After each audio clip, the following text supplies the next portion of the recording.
Hi, family, friends, and everybody who's checking into this Virgin blog.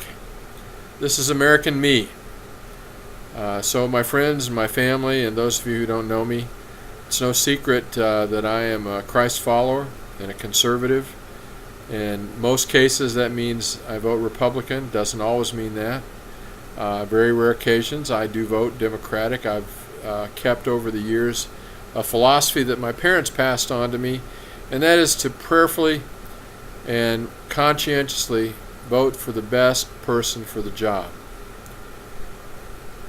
As the Democratic Party has over the decades aligned itself more with liberalism and socialism, I'm appalled that our Constitution, our Bill of Rights, are being trampled underfoot, our military is being disrespected and misled, and the agenda of the Democratic Party currently runs contrary to the will of most Americans. I'm going to explain a little bit further about some of the details in what this single-payer system, which we've called Obamacare, means as it was ferreted out by a Texas judge, and he's not the only person who did that. Why in the world do you think Nancy Pelosi said, just read it, then sign it? And what in God's name possessed our legislators to cave in to such a ridiculous and inane demand? I'm going to ask that you please pass this on and put an end to the tyranny in our government this November. It is the most important election of my lifetime. If you, and in fact it's the most important election of your lifetime, whether you realize it or not. If you fail to vote your conscience this November, we and our children may find ourselves in a second American Revolution, which will not be pretty. Do your own homework. If you care about this country, read the Declaration of Independence. Read the Constitution. Read the Bill of Rights.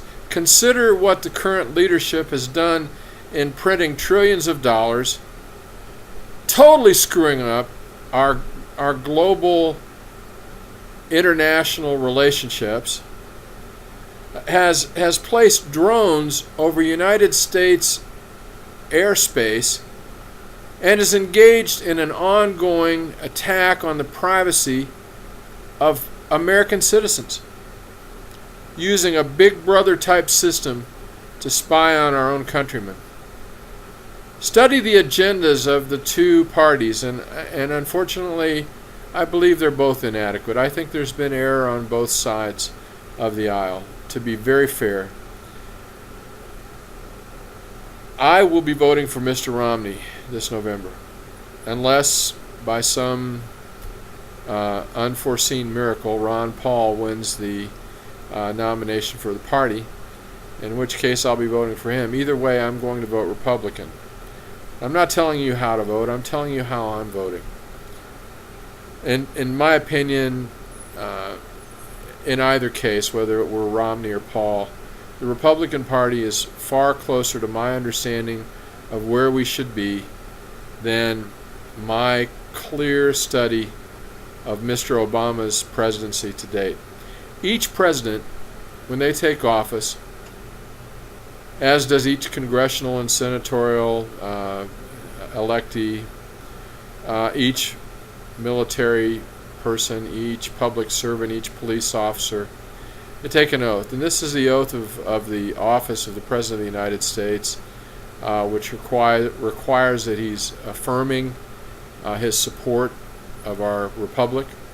And the wording is specified in Article 2, Section 1, Clause 8 of the Constitution of the United States, and it says this: I do solemnly swear that I will faithfully execute the office of the President of the United States and will, to the best of my ability, preserve, protect, and defend the Constitution of the United States. My question to you is, do you believe that President Obama has really fulfilled the oath of office that he took? Twice, by the way. Once with a Bible and once with we don't know what. Supposedly it was I'm not going to get into the conspiracy theories. Let's just stick with the facts. Before you vote, Do your homework and pray. Who is the most likely person to uphold this oath with integrity, Mr. Obama or Mr. Romney? Before you vote, do your homework and pray about each elected official for whom you will cast a vote. Seek guidance. Ask whom the Lord or your good conscience is telling you will most likely uphold the sacred oath with integrity. Then get out and vote. Tell your friends and neighbors, get out and vote. Tell your children and grandchildren, get out and vote. Or when you're 76 and need cancer treatment, I'll explain to you a little bit about how Obamacare is going to treat you a little bit later. If you fail to vote this November, you're no better than a turncoat, and it's not the same as a traitor, a turncoat to the generations past and the generations yet to come in this great republic. I hesitate to use the word traitor because that's reserved for those who take some clear anti-American action. Your inactivity will express your apathy and will affront the will of all generations that have led to this election and intended to continue this great republic, and it will be an affront to all future generations who may or may not have the opportunity to know the reality of certain unalienable rights, among them life, liberty, and the pursuit of happiness. Make this viral and send it across the U.S. and back. I'm just a plain John American citizen, American me. If you're legally empowered and physically able to vote this November, do it. Or stop calling yourself an American.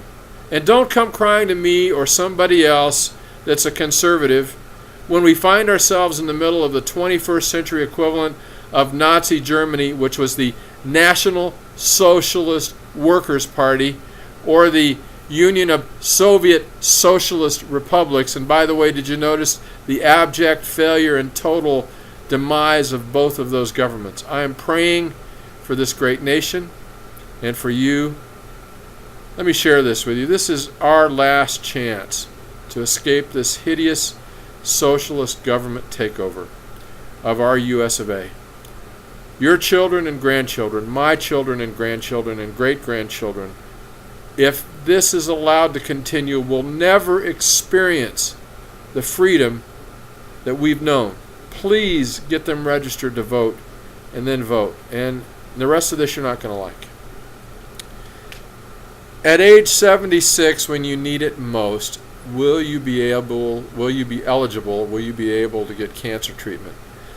See page 272 of House Bill 3200. What Nancy Pelosi didn't want us to know until after the health care bill was passed, which is why she said pass it and then read it. The care bill, HB 3200, Judge Kithel is the second official who has outlined these parts of the care bill. And Judge Kithel is from Marble Falls, Texas. I'm going to read some of the most egregious sections. Page 50, section 152. The bill will provide insurance to all non-U.S. residents, even if they are here illegally. Page 58 and page 59. The government will have real-time access to an individual's bank account and have the authority to make electronic fund transfers from those accounts.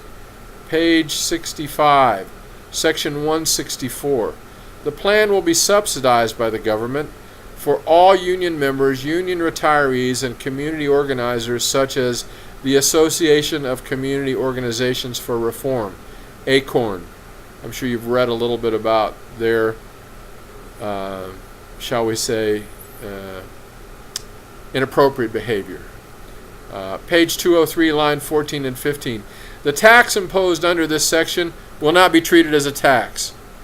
Now, if that's not Orwellian doublespeak, I have no idea what it is. How could anybody in their right mind come up with that conclusion? Page 241 and 253. Doctors will all be paid the same, regardless of specialty, and the government will set all doctors' fees. Page 272, section 1145. Cancer hospitals will ration care according to the patient's age. Page 317 and 321. The government will impose prohibition on hospital expansion. However, communities may petition for an exception. Page 425, line 4 through 12. The government mandates advanced care planning consultations. Those on Social Security will be required to attend an end-of-life planning seminar every 5 years, which is basically death counseling. Page 429, lines 13 through 25. The government will specify which doctors can write an end-of-life order. Finally, it is specifically stated that this bill will not apply to members of Congress. Members of Congress are already exempt from the Social Security system and have a well-funded private plan that covers their retirement needs.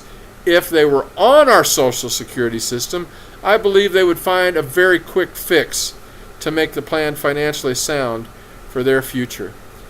You know, I mentioned earlier that I am a conservative. I'm a Christ follower.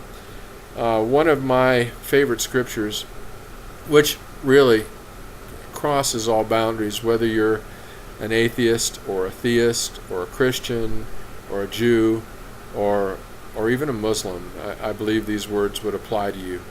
And what does the Lord require of you, O man, but to do justly and to love mercy and to walk humbly with your God? For God's sake, for the sake of this generation and the generations to follow, search your heart, do your homework, and get out this November and vote. Thank you very much. God bless you, and God bless America.